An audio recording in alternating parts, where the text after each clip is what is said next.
안녕하세요, 농튜버입니다.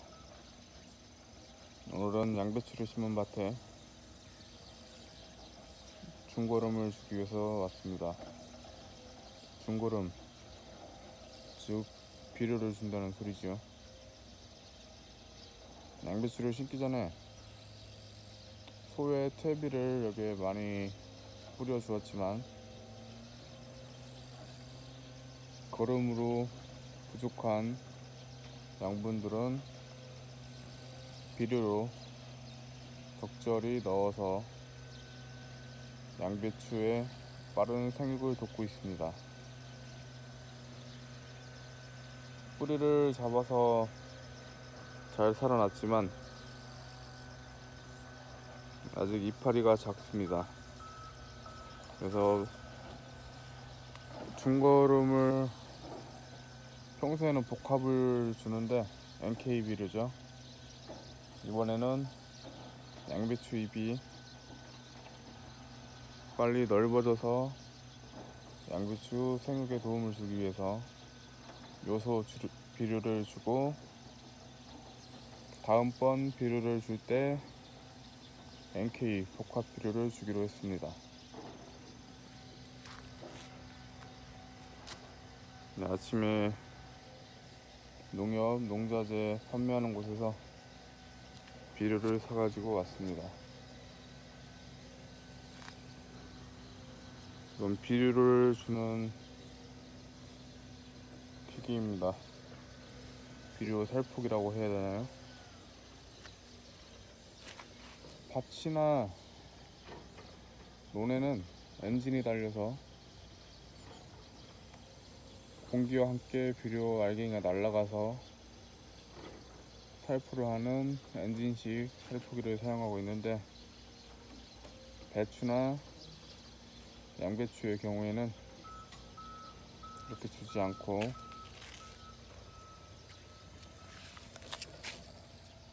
통에서 비료가 내려오고 호스를 타고 내려오면은 끝부분에 삽이 있어서 양배추 사이를 뚫어주고, 이 레버로 양을 조절해서 비료가 비닐 멀칭된 곳 사이 양배추들 사이에 비료를 줄 수 있도록 하는 방식입니다.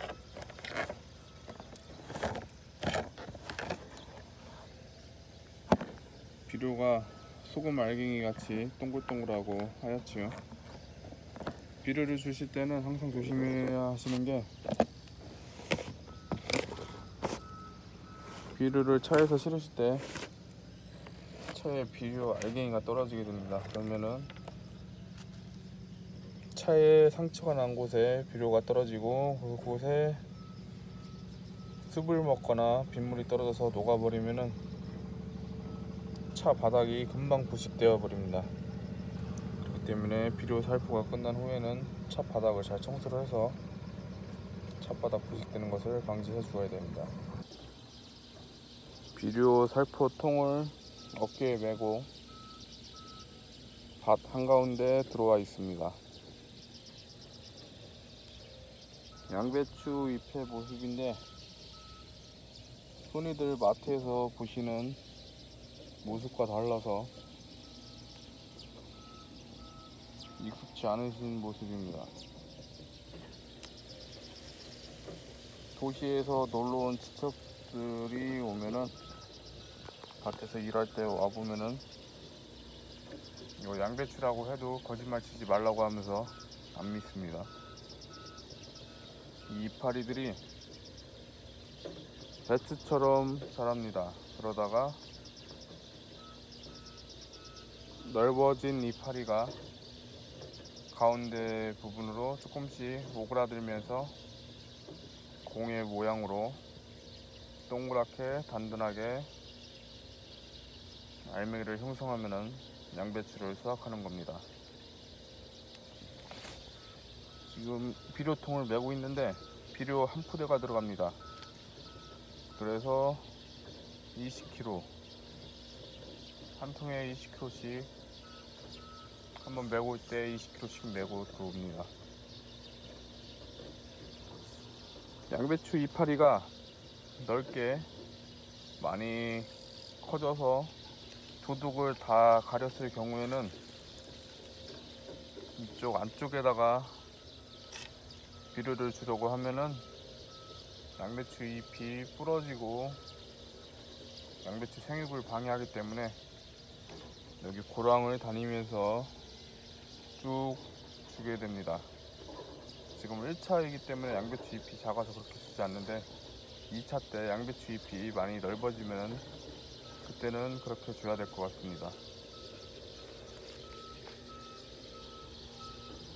살포기를 가져와서 이 삽 부분으로 비닐 멀칭된 곳을 뚫어주고 돌려서 공간을 확보해 준 후에 손잡이 레버를 당겨주면 비료가 들어갑니다. 보통 양배추 2개 사이에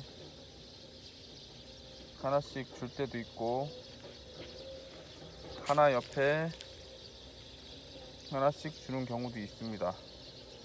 양배추 사이 간격을 길이를 계산하셔서 그 밭의 형태에 따라서 주시면 됩니다. 비료를 주실 때 조심해야 되는 게 보시면 레버를 안 당겼는데도 비료가 바닥으로 떨어지고 있죠. 별거 아니지만 이 비료 한 알갱이가 다 돈입니다. 농사를 지어 보시면 아시겠지만 투자를 해야 되는 건 많은데 수익이 많이 나지 않습니다. 그렇기 때문에 최소한의 비용으로 좋은 농산물을 키워야 하기 때문에 이 비료 하나하나에도 양배추가 먹을 수 있게 해야지 비닐 밖으로 떨어져서 풀이 먹으면 안 됩니다. 이 비닐 멀칭 안에다가 이렇게 주면은 양배추에게 주는 거름이 되지만 비료 바깥으로 떨어지게 되면은 비료 밖이 아니죠. 비닐 바깥으로 떨어지면은 양배추를 주는 게 아니고 양배추 밭에 크는 풀들 잘 크라고 주는 거름이 되는 겁니다. 양배추 거름을 줄 때, 비료를 줄 때 양배추 바로 옆에다가 비료를 줘버리면은 초등학교 때부터 배우죠. 네, 역삼투압. 양배추 뿌리 안에 있는 수분들이 다 빠져나와 버립니다. 어른들은 비료에 중독되었다고 하죠. 뿌리 바로 옆에 주면은 양배추가 죽을 수 있기 때문에 간격을 넉넉히 유지해 주시고 주는 게 좋습니다.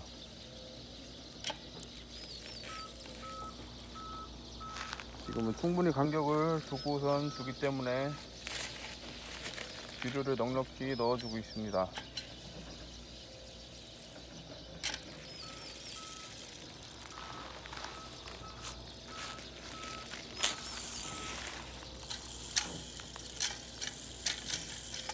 이게 한두 개 주는 것은 어렵지 않은데 하루 종일 비료를 메고 다니면서 이 땅을 파서 주는 걸 하다 보면은 레버를 계속 당겨줘야 되기 때문에 손아귀가 아프고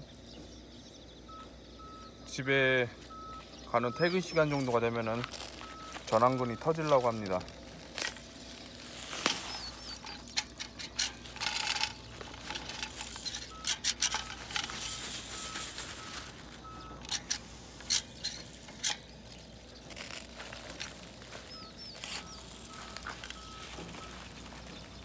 집에 손님이 오셨을 때 믹스 커피를 타드릴 때 여쭤보죠.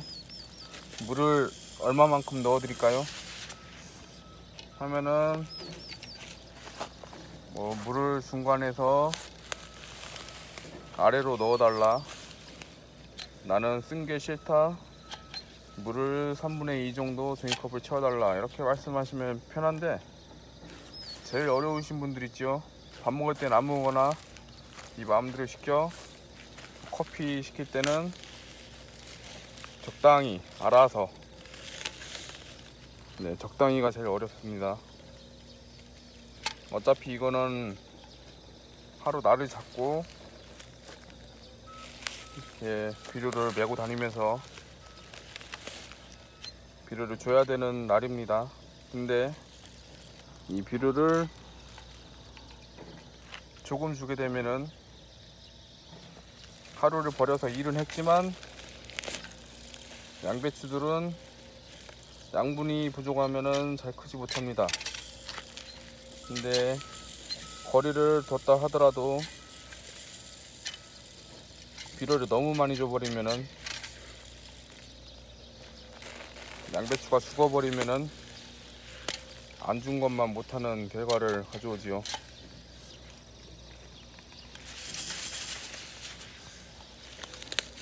그래서 몇백 그램을 줘야 된다, 얼마를 줘야 된다 이런 말씀은 드리지 않습니다. 밭의 거름 상태나 양배추의 생육 상태를 확인을 하시고 양배추의 뿌리와 거름을 주는 곳의 거리 등등을 계산하셔서 밭에 맞는 상태를 주시는 게 좋습니다. 잘 모르겠다 하시면은 거름을 한 번 더 주시더라도 덜 주시는 게 좋습니다. 과유불급이죠. 작물이고 동물이고 부족한 것은 나중에 시간을 더 들이더라도 채울 수가 있습니다. 하지만 과해서 양배추가 죽어버리면 소용이 없습니다. 모종을 가져다가 다시 심어야 되지요. 이렇게 보면은 중간에 하나씩 죽은 양배추 모종들도 있습니다. 어르신들이 양배추를 심을 때 양배추 줄기 위쪽까지 흙이 오지 않게 심으라고 하지요.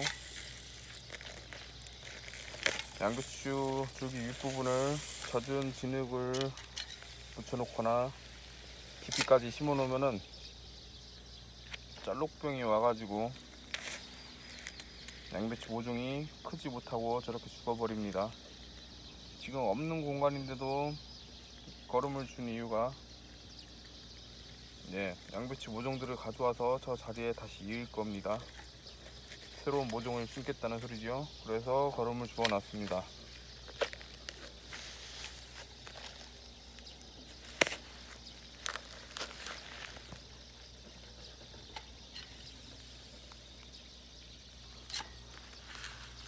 여기가 10,000개 정도 양배추가 들어갔습니다. 그러면 시작할 때 바깥쪽부터 하면은 양배추 숫자만큼 뚫어주기 때문에 오늘 8,000번에서 10,000번 정도, 몇 군데 안 주는 데가 있다고 해도 8,000에서 10,000번 정도는 이렇게 뚫어서 비료를 주는 작업을 해야 됩니다.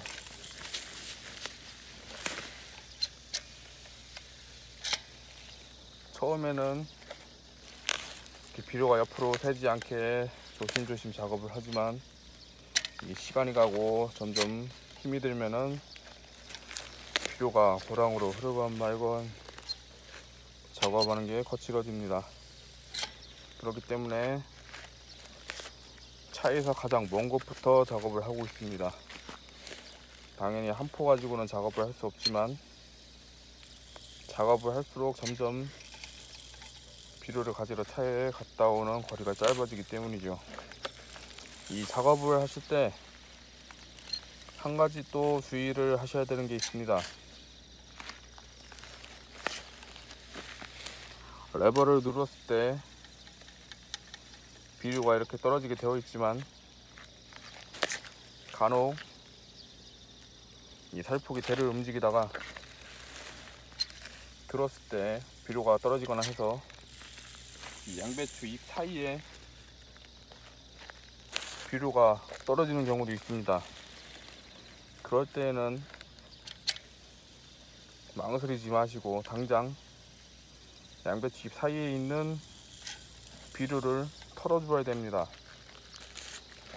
양배추 잎 바깥쪽에 있으면은 양배추 잎이 녹아버리고, 묻은 양이 많을 때는 양배추가 통째로 죽기도 합니다. 죽지 않더라도 양배추 가운데로 흘러 들어가게 되면은 양배추 잎이 물르고 썩어버리는 양배추 무름병이 갑니다. 그렇기 때문에 양배추 이파리로는 비료가 묻지 않게 조심해서 작업을 해주셔야 됩니다. 2차 작업을 할 때도 비료 살포기를 위에서 뿌리지 않고 고랑해 주거나 또 한 번 이렇게 구멍을 뚫고 주는 이유는 지금 말씀드린 무름병을 예방을 하기 위한 겁니다. 양배추를 몇 날 며칠을 열심히 키워놔도 상품 가치가 되기 직전이라도 병이 가거나 죽어버리고 상품성이 잃어버리면은 그동안 한 일이 헛수고가 됩니다. 양배추 잎에 올라가는 걸 털어주는 거지, 이렇게 비닐에 조금 떨어지는 거는 상관은 없습니다. 저기 아깝고 시간이 되시면은 주워서 구멍에 넣어 주시면 되겠죠.